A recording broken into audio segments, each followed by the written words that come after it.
as of releasing this video, it will have been exactly 1 year of learning, getting trained, organizing, collecting info and preparing.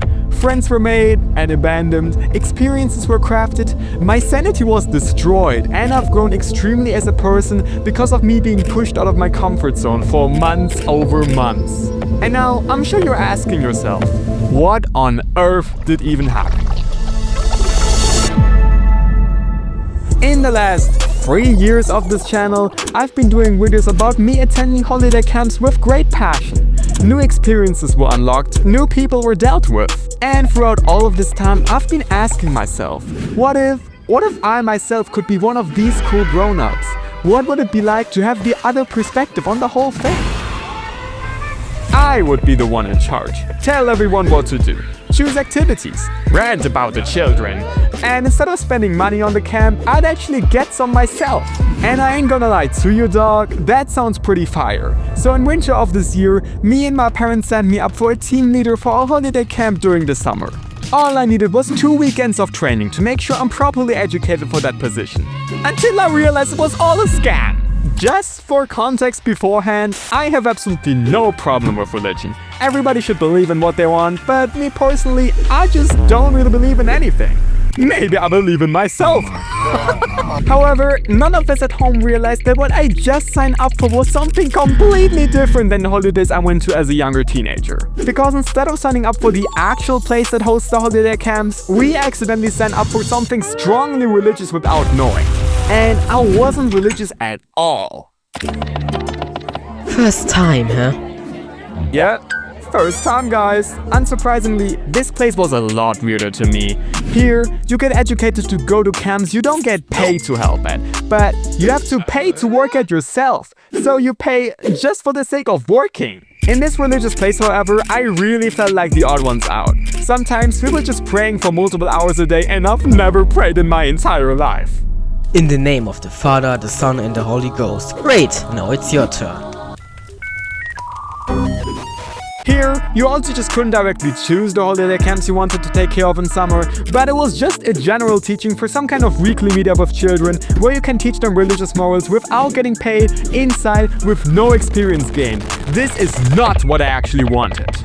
Therefore, after completing the, let's call it scam training, we actually found out how to properly sign me up for the right camps. So therefore, I had to do another training for another 2 weekends to learn the exact same thing. You cannot make this out, bro.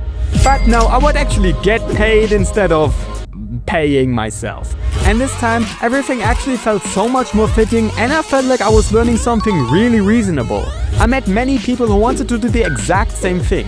We got evening entertainment, we weren't forced to pray, obviously, and free food! Oh yes, free food I die for! I probably ate food worth of $50 a day combined. But hey, here I actually made some friends along the way and could sign up for holiday camps like I thought I could do it in the first place. Basically, I got a list where I could pick my top 3 camps I'd most likely go to, who I'd like to team with, and who I'd not like to team with. I also had to take part in a few video conferences to learn about special topics. And eventually, after all this preparing, I was ready.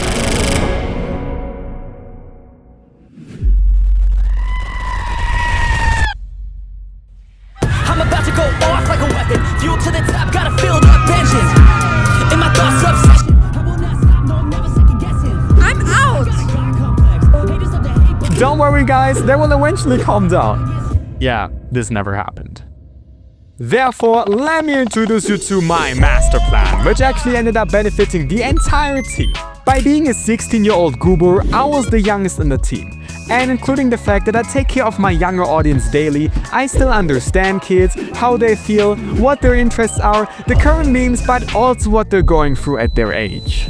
At the same time though, I should always keep it to a level where I don't lose my status as an authority person. Being the boss, being there when it gets tough.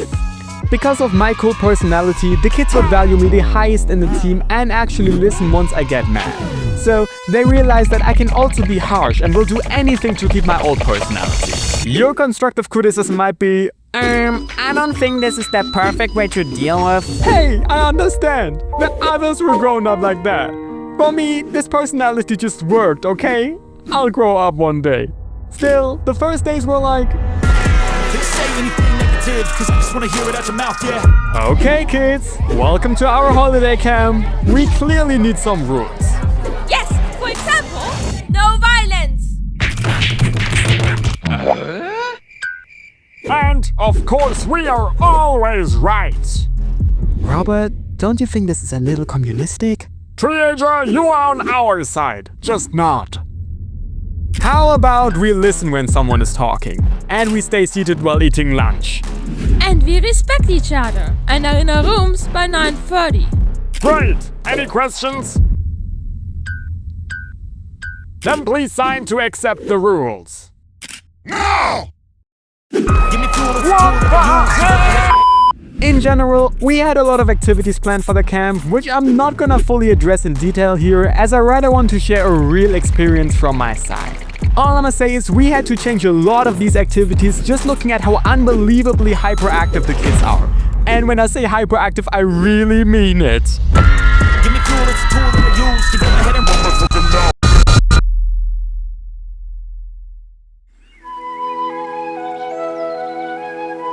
We woke up extremely exhausted.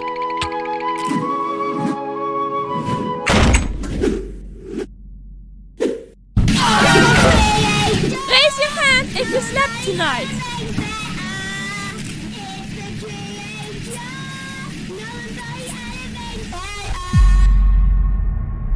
Today we went on a huge trip to get the kids as exhausted as possible. And I gotta be honest here, as annoying as most of the kids were, some of the stuff they said was very funny to me. They probably dropped some disses against each other I started using on a regular basis against my friends. Me, I'm talking to this girl's last talking to Clever Boy in 2010. Hey, that's bullying and not very nice.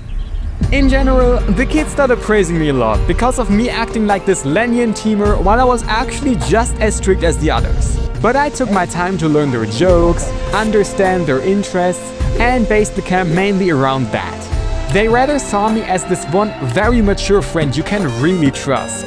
So when there were any problems with particular children, I always was the one responsible because they would listen.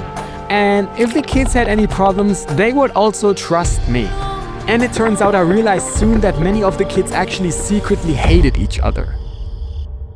If we just give the kids more freedom tomorrow, a solution. Treasure, can we go outside for a minute? I can't really sleep.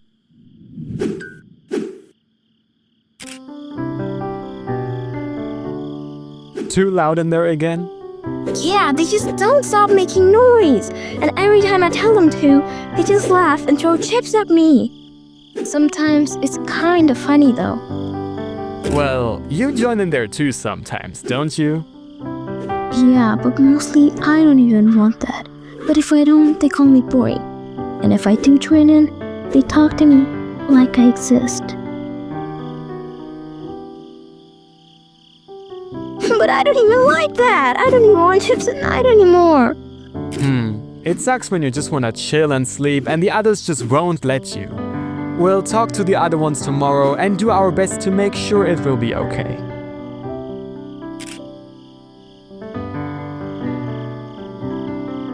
Do you wanna head back? No, I miss home.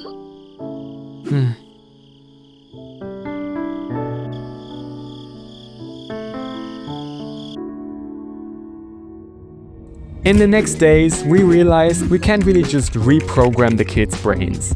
Some of them realized that they get more attention from us the more annoying they get, and exactly that was the goal for some of them. Meanwhile, as team leaders, we didn't know what was going on behind closed doors. Maybe some kids lied.